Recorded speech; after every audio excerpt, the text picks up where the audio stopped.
What's up, guys? Rashad with Bad Beats here, and today I'm bringing you a Super Saiyan God Trunks deck profile. I know it's been a long time since you've seen me on the channel.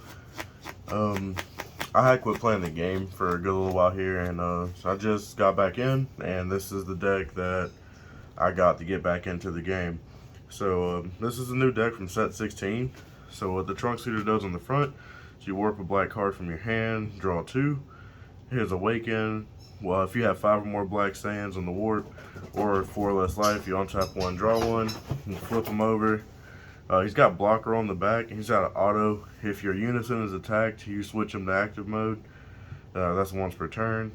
And then when he attacks, you draw 2, put a card from your hand in the warp. And then you can Spirit Boost 1, pay an energy, and warp one of your opponent's battle cards. Does not have any energy cost on it. It just doesn't ignore barrier. And you can put 2 of your cards from the warp back into the drop of this. So like, if you warp like Kawitsuka something early on, you can put it back into the drop. Or if you're using the Majin Buu battle card, that you can warp it at the end of the turn, discard a black card and draw 2. You can like keep recycling the one with that. So that's pretty good ability. The removal is really nice on the leader. And so that's the leader. And then onto the deck, we play 4 of the Unison. So this Unison does is has this once per turn auto. And when you play a card from your warp, she gains a marker, you draw a card, which is amazing. This keeps your hand size decent. And then +1, you warp the top 3 cards of your deck. So the reason all these cards want to warp is kind of like Gogeta Xeno, where you play out of your warp. So next, it's going to be a playset of the Goten. So the Goten is a blocker. It's got a auto. When it's played from your warp, you can warp the top 3 cards of your deck, up to 3 on both of these. And then if it's in the warp for a black energy, you can play it from the warp for 1. So it's a 2 cost, but you can play it for 1 if it's in the warp. And then you warp 3 cards.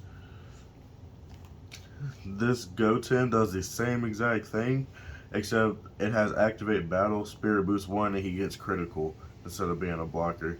But it has the same exact thing with the warp up to 3. So you want like a combination of one of these and the Unison in your opening hand, and then this almost guarantees you'll awaken on turn 2. So this is like the starters of the deck, like in Yu-Gi-Oh terms. And these will be considered starters. Next, to some other Saiyans. I play 3 of the 1-drop Trunks. When he's played, you look at the top 5 for 4 below Saiyan, which is, one of these guys, or your super combos, or the Unison specified cost 2.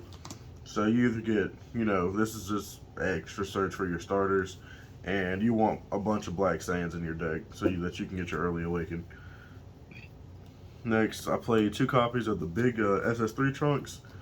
So this one's unique, and then he's got a permanent. There's 10 or more cards in your warp. He gains double strike. And then if you've got 3 or more energy for 1 black energy and Spirit Boost 1, you can play him from your warp. And it's also limit 1. So it's just another thing like that can go with these guys. It's another card that you can play from your warp, but you can't play this one early on. You need to be turn 3 or beyond for that. By the time you can play him, he's gonna have double strike from turn 3 past. And then the next card is going to be a playset of the Trunks SR. So this card is like literally amazing. He's got deflect and dual attack. He's got a permanent that if he would be removed from the battle area, he's removed from the game instead. So you can't like recycle these guys. Once one's gone, it's just gone. But for 2 energy, play him out of your warp, and then when he attacks, you can put up to 3 black battle cards from your warp into the drop. So this just like fuels your overrealm plays. Next, we play Thwarting. I'm sure you know what Thwarting does by now. And then the big Goku to basically, this card literally says add Thwarting to your hand for the warp, basically. So I'm sure you know what those guys do. And then, of course, since we're playing Thwarting and you're playing a Black Saiyan deck, you play these guys because they just go hand in hand with that. I'm sure you know what these guys do. This Goku did get an errata, in case you didn't know. He's unique now. And then I play the migra overrealm instead of like Trunks or something.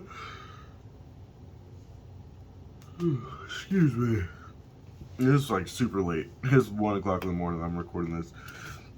So this guy, when he has like a bunch of effects, I really think this card's amazing. For starters, your leader has to be a Trunks Xeno only card to use this. So this is the Trunks Xeno only. He's overrealm 3.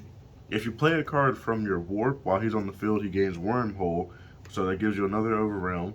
And then when you overrealm while he's on the field, you get to warp one of your opponent's battle cards. So like it gives you another overrealm and its removal for free, like literally free. At most, you're paying 1 energy because you will have to play a card from your warp. So this guy's free, and then 1 energy, you get to warp one of your opponent's cards and overrealm again. The card that you're playing from your warp is going to be the Trunks. So you play this overrealm this guy, you play your Trunks, you give him Wormhole, you swing twice, you put 6 back. The 6 you put back, you overrealm this guy, you add your thwarting to your hand that you warped, or if you already have one in hand, just add whatever else you need, and you play your thwarting. So 3 energy. If you had nothing else, you've got a thwarting, the migra, 2 swings out of this guy, and a swing out of this guy. So like that's a whole bunch of pressure that you get for playing this Demigra. So I've been really liking this Demigra in the deck.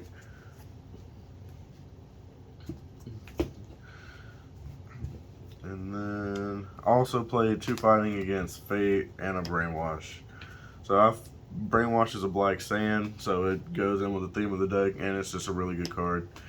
Fighting against Fate, of course, is just a really good card. And then we played 3 Pan.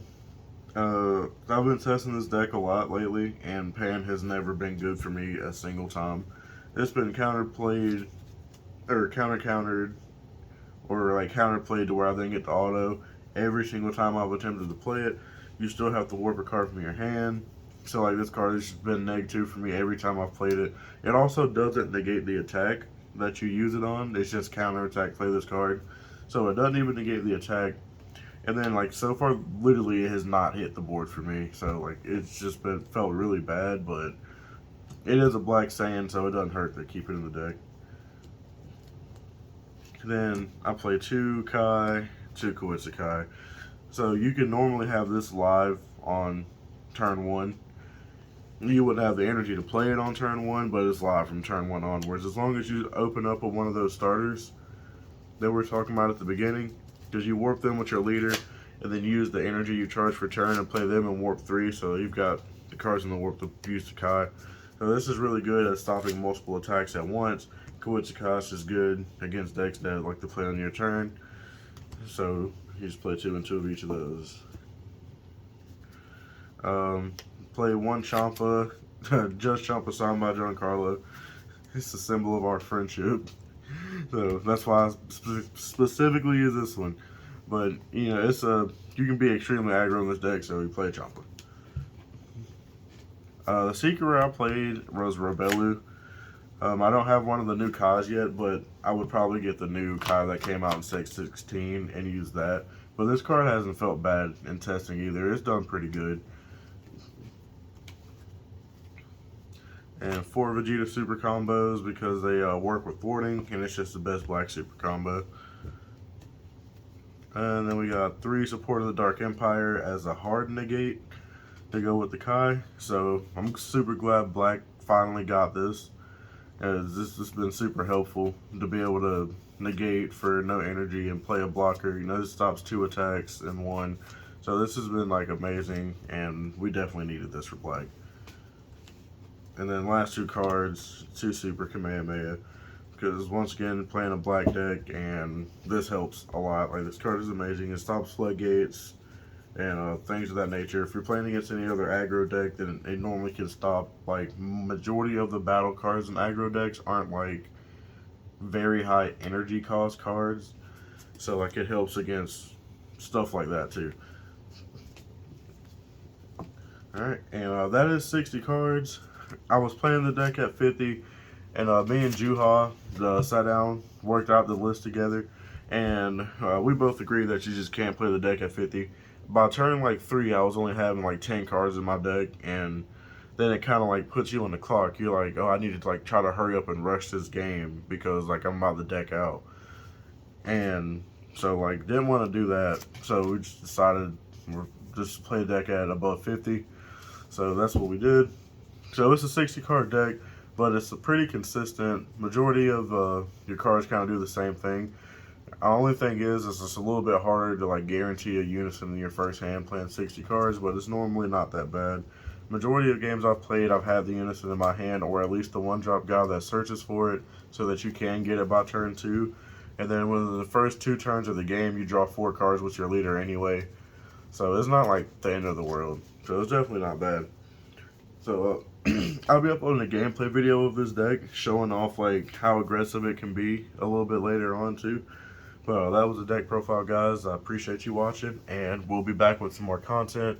Finally, like I said, finally getting back into the game, so we'll be uploading more lately. Thank you. We'll see you in the next one.